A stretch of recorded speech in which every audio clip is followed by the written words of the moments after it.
To my channel. তোমরা সবাই কেমন আছো? আশা করছি সবাই ভালো আছো, আমরাও সবাই ভালো আছি। বলতে গেলে বাইরে আসার পরে এই প্রথম ব্লগ স্টার্ট করছি আজকেই।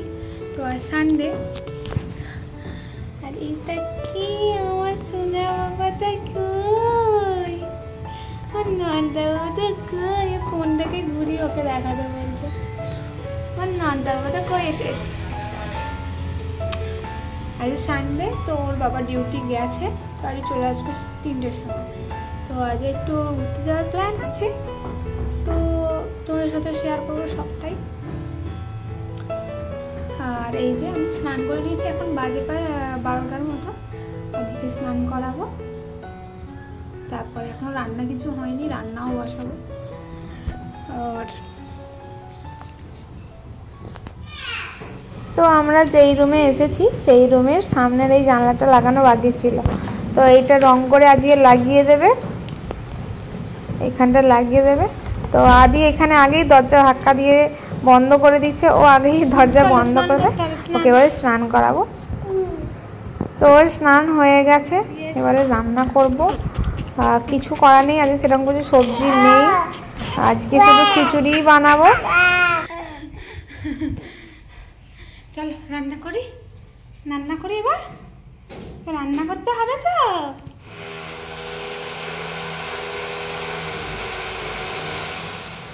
সো আমরা রেডি হয়ে গেছি, আমরা বেরিয়ে যাবো, বেরিয়ে যাবো। তো সো রেডি হয়েছি, যাবো।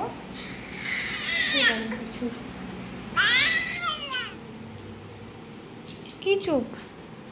সো অ্যাট লাস্ট আমরা বেরিয়েও পড়েছি, যাবো আজ একটু সায়াজিবাগ জুতে। অনেক দিন থেকে ইচ্ছা হচ্ছিলো, আদির বাবাকেও বলছিলাম যে চলো চিড়িয়াখানা থেকে আদিকে ঘুরিয়ে নিয়ে আসি। তো আজ একটু টাইম হয়েছে সানডেতে। আমরা 3 জনে যাচ্ছি, আর আমাদের সঙ্গে যাচ্ছে দাদা, মানে আমার ভাসুর, যা আর জায়ের মেয়ে। এই যে ভাই আর দিদি মিলে এখানে একটু স্লিপ চড়ছে, ওদেরকে একটু স্লিপ চড়াচ্ছে। তো ওখানে গিয়ে কি হয়েছে ব্যাপারটা, আমরা একটু লেট করে গেছিলাম, তো টিকিট দেওয়া বন্ধ হয়ে গেছে, জুয়ের ভেতরে ঢোকানোর টিকিট দেওয়া বন্ধ হয়ে গেছে।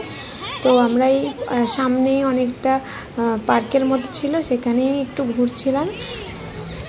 প্রায় 2 মাস হয়ে যাবে আমরা এখানে এসে গেছি, তো কোথাও সেরকম ঘুরতে যাওয়া হয়নি বলে সেরকম কোনো ভিডিও তোমাদের সাথে শেয়ার করতে পারিনি। তো এই সানডেতে একটু বেরিয়েছিলাম ঘুরতে, তো সেই ভিডিওটাই তোমাদের সঙ্গে শেয়ার করছি। আর এখানে দিদির আর ভাইয়ের তো খুব আনন্দ, তাও দিদি এখানে একটু ঘ্যান ঘ্যান করছিল, কারণ ওকে হেঁটে যেতে হচ্ছে, ভাই কোলেতে যাচ্ছে কাকার। তো শেষে এখানে গেটের সামনে এসে একটু দাঁড়িয়েছিলাম যে ঢুকতে দিচ্ছে কি না, তাহলে ভেতরে ঢুকবো। তো বাইরে থেকেই সবাই দেখার চেষ্টা করছিল যে ভেতরে কিছু দেখা যায় কি না, কিন্তু এখান থেকে তো কিছুই সেরকম দেখা যাচ্ছে না। তো শেষমেশ আমরা ফিরে যাচ্ছি। তো ফিরে যাচ্ছি, যাওয়ার সময় ওরা বললো যে কোথায় এক জায়গায় মেলা বসেছে, তো মেলা থেকে ঘুরে আসবো। তো সেই জন্যই আমরা এবারে বাইরের দিকে বেরিয়ে যাচ্ছি, যাবো পোলো গ্রাউন্ড বলে একটা জায়গা আছে, সেখানে আর কি মেলা বসেছে, সেখানে যাব।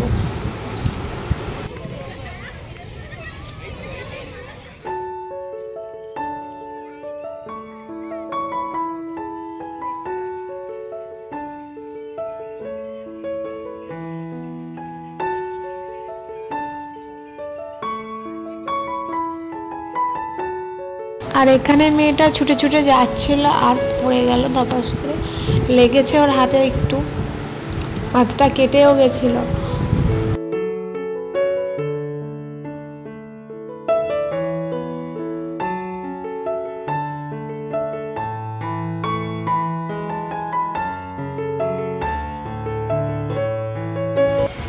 তারপরে যেতে যেতে দেখলাম পোলো গ্রাউন্ডে তো কিছুই মেলা বসেনি, তাই জন্য দাদা বলল চলো সুরসাগর শিব মন্দির আছে, সেখানে শিব স্ট্যাচু আছে আর কি, সেখানে নিয়ে যাবে। তো দেখতে পাচ্ছ এখানে একটা বড়দের একটা বিশেষ বিষয় আছে, এখানে যে গাছগুলো মরে যায় সেগুলোকে ফেলে না, সেগুলোকে কি সুন্দর ডিজাইন করে রং করে রেখে দেয়। বড়দার সিটিটাও খুব সুন্দর, দেখতেই পাচ্ছ কি সুন্দর ব্রিজের উপরে কালার করা আছে। এই বলতে বলতে আমরা চলে এসেছি এই যে শিবের স্ট্যাচুটা। এই শিবের স্ট্যাচুটাতে 17 কেজি, মানে 17.5 কেজির মতো সোনা তো পাত্তি করে লাগানো আছে।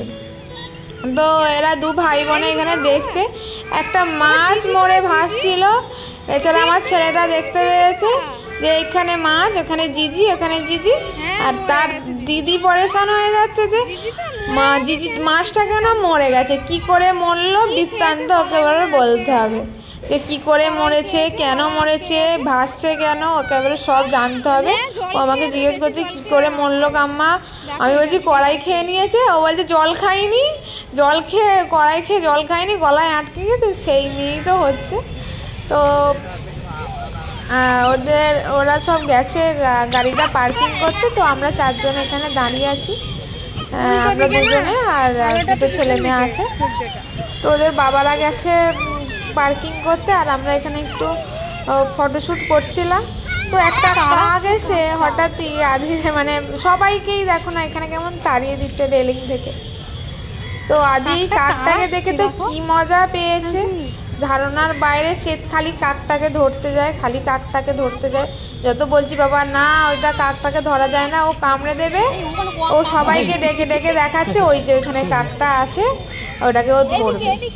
ওই চিন্তা করো, লোকেরা ওকে দেখে হাসছে, বলছে এই বাচ্চাটা কি করছে, এত মানে সেখানে গিয়ে চেঁচামেচি করছে, একে ওকে ডাকছে। আবার অচেনা লোকের সাথে কথা বলতে চাইছে, ও করে কথা বলছে, তারা বলছে হ্যাঁ এটা ওটা সেটা।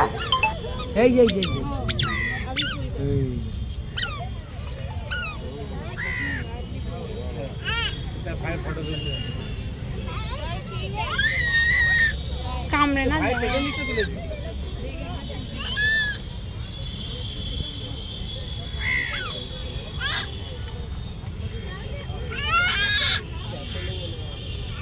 ডাকো, আয় আয় ডাকো। তারপরে দেখলাম এখানে অনেকগুলো কাক একসঙ্গে উড়ছিল। একটা কাক হঠাৎই জলে পড়ে গেছে, সাঁতরে সাঁতরে সাঁতরে সাঁতরে ঠিক পাড়ে উঠেছে, আর বাকি কাকগুলোর আশেপাশে ঘুরে যাচ্ছে।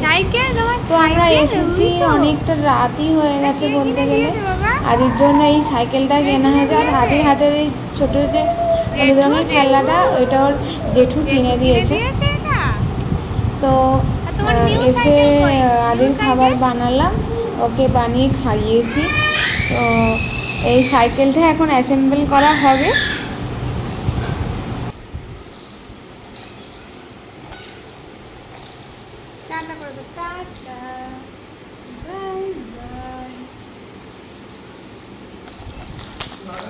তখন রাত্রি প্রায় 12টা বাজে।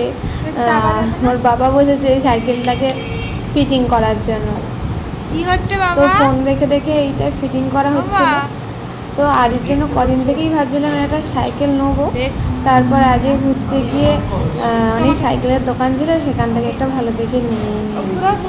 দেখো আদি সাইকেলে বসে কি মজা পেয়েছে, খুব আনন্দ হয়েছে সাইকেলটা পেয়ে।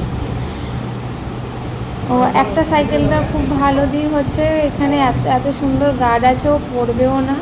আর একটু বড় হলেও ওই সাইকেলটা মানে চালাতে পারে। তখন গার্ডটা খুলে দিলে, পিছনে হ্যান্ডেলটা খুলে দিলে চালাতে পারে। তো চলো আজকের মতো এতটাই, দেখা হবে নতুন কোনো ভিডিওতে। যদি ভিডিওটা ভালো লেগে থাকে অবশ্যই একটা লাইক এবং সাবস্ক্রাইব করে যেও। দেখা হবে নতুন কোনো ভিডিওতে। ততক্ষণের জন্য টাটা, সবাই ভালো থাকবেন।